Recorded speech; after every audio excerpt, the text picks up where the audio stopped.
Welcome to the Triangle podcast with none other than the Hawk himself, Christian Høgenhav. I will try to give you, Christian, some hot takes, and then you can maybe elaborate a little bit on them. So my hot take: you thrive extremely much on the search of redemption after a bad race. So is that right or wrong? Yeah, could be right actually. I knew I was much better than I showed in Texas, and I have had some of my best sessions on the bike and also on the swim leading into Texas, and the run was so and so due to different reasons. And just to be honest, I had the very bad legs in Texas, and then a lot of mechanical unlock. Some of it I have to blame myself, and some of it was just pure unluck. And then I also took some bad decisions because of like frustration out on the course. So it was nice to show that the things I've been seeing in training, when they come out in a race, I can be in the mix for a victory. Is that a trademark for your career, that you thrived on proving people wrong, or if you felt that you didn't quite show what you knew you were capable of, that was something that was good motivation for you on race day? Not so much other people. I would say more myself. Yeah. Just I really love racing, and I love being in the race and impacting a race. Mm-hmm. That's also why I sometimes maybe attack for different reasons. Just when I find it very boring in a race, is because I love racing and I love watching racing. But like when you know you have the capabilities of doing something in a race, because you have seen it in your training, then it can be quite frustrating, I would say, when you're on your heels the whole day. Another hot take: the swim was shortened from 1.9 to 750 meters, but my take here is that this fact didn't influence your results at all, because when I look at your swim in Texas, for instance, that was really some of the best I've ever seen. So can you confirm, or do you think that it did play some impact for your race? Oh, I would like to confirm. I was right in the pack of the, we had like Hanne Butters, who is an incredible swimmer and athlete overall, but he's probably one of the best swimmers right now in middle distance racing. So he was off the front alone, and then we were a pack behind, and I am quite sure, like, on how I felt during the swim, that I would have stayed there. Maybe it would have taken a bit longer to catch the front of the race, Hanne, but other than that, I don't think it really impacted the outcome. Seeing you in some of the earlier races you won in your career, Almere, for instance, knowing that rain or cold days were something that you didn't have any problem with, my hot take here is it's benefited your ability to push like record numbers on the bike? Yeah, for example, also in Challenge Salou few years ago, which prior to this was maybe my best performance, was also in very cold conditions. There the swim was actually cancelled. So it's just like there's really no limits in a way. Like I can push as hard as I kind of need to do in a way. I don't have to worry about overheating or sweating too much and not being able to maybe replenish all of the fluids. So I can just push really hard, and there is kind of no major bill I have to pay for the effort. Is this record-breaking number a statement after the fact, or are you, in fact, during the race focused on number, or do you have time for that at all? Where's your mind at that point when you're out in front pushing those high numbers? I actually didn't look much at the power meter, only every now and then, like when I caught not the front of the race, but my plan was to stay with Frederick and wait until he made a move. because he had an incredible race last year and was able to kind of make a big gap to the remaining part of the field. And I think, incredible athlete and also very aerodynamic, and he knows this race like his own back pocket. So my plan was to stay with him.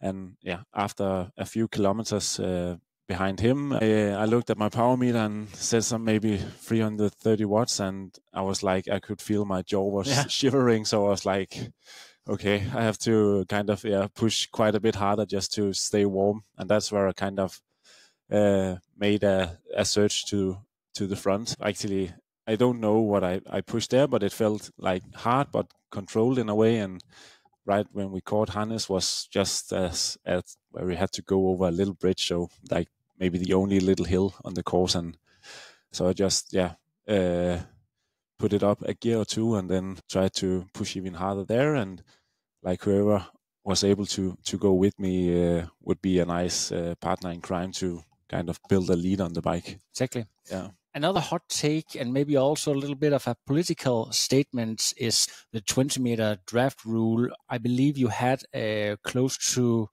5-minute leads into T2, or a substantial amount at least. Yeah, at least to the guys behind. Rick had a crash just before T2, so when he hit T2, I had 2.5 minutes on him, and then I think 5 minutes to exactly. the remaining. But looking at the 20-meter draft rule, I think this is a testimony to what we are looking at if we enforce 20-meter draft rules at every race. So can you maybe talk a little bit about how this felt compared to some of the other big 70.3 races, both according to power numbers, but also the feeling during the race?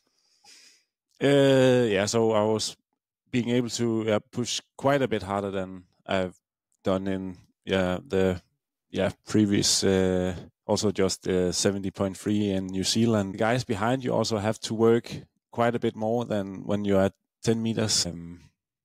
Overall, it makes for a harder racing, I would say. Fairness is always like if you're riding at 10 meters, that's fair because it's within the rules, but it makes for a harder race and probably also a more exciting race because everyone really has to work even when you're sitting in a group. Of course, there's always a draft advantage with the speeds we're going, but it's easier to impact the race on the bike with the 20-meter rule. And my last hot take, if you listen to some of the most popular podcasts on the market, you gained quite a reputation for the past week for this result. But I believe actually if you should rank your performances, you would maybe not rank this at the very top, but it's just when you see things unfold the way we did here, people start to notice you more. So is that true that we have actually seen you do better, but this just seems so extreme because of the circumstances? Yeah, probably all those factors. I like my power numbers this year are like they increased last year and this year as well. So now they are like better than ever. Also, the weather definitely played into my advantage, and then the 20-meter rule. So maybe all of that kind of compounds into that performance. But in a way, I just feel like what I did there on the bike is like I have done the same in training. So, but it's always harder to get it out in racing. Freeing in a way that you can also, like what you do in training, you can do in a race. Yeah, but for sure. For me, the numbers weren't surprising, but I don't know about everyone else, but it was just, for me, it was kind of relief. Something we forgot to mention is the bike course was a little bit longer, I believe, than it used to. I believe it was 92 kilometers this year. 190.5 or so, yeah, something like that. But also, of course, on wet roads and stuff like that, you average 47.345 ish per kilometer. which I think is just absolutely bonkers. That you've been working a hell of a lot with aerodynamics. You're as dialed in as you possibly can. Are you a little bit surprised yourself that we are, that you've been able to go this fast on a course that you know well? Yeah, I don't know. Because when you say it out loud, 47 kilometers. That's it sounds crazy. Yeah, for sure. I think my average was the same last year, but that was also a little bit shorter course. Yeah, but also I think the wet roads, like maybe after a few kilometers, a guy Will Draper crashed right in front of me in a corner that would normally be easy to take. So from there, when you take a corner or something, you go like really, you go really slow. Of course, try to work quite a bit on the aerodynamic with, going to the velodrome quite a few times last year, and also in the wind tunnel, and also this year with the new bike. I've been on the velodrome and in Fusion's wind tunnel, and we have improved from last year as well. So I think for my size, I have a really good CDA. So that's always nice when you go on a course that's really flat and you go quite fast. A last takeaway or fun facts from this race? I watched Lionel's debrief of 70.3 St. George, where he said that he was just going hard the entire run and he didn't care about how big the gap was to second, and he was just trying to see how much he could extract out of himself. Yeah. And that quote kind of popped up in my mind, but I would have to say, like, when I hit the 15 kilometer mark, I was like, I'm not gonna totally destroy myself. So I really tried to see if I could kind of keep up the spirit of fighting the entire way, but I kind of let it a little bit go from there. Like, I couldn't dig as deep as he could.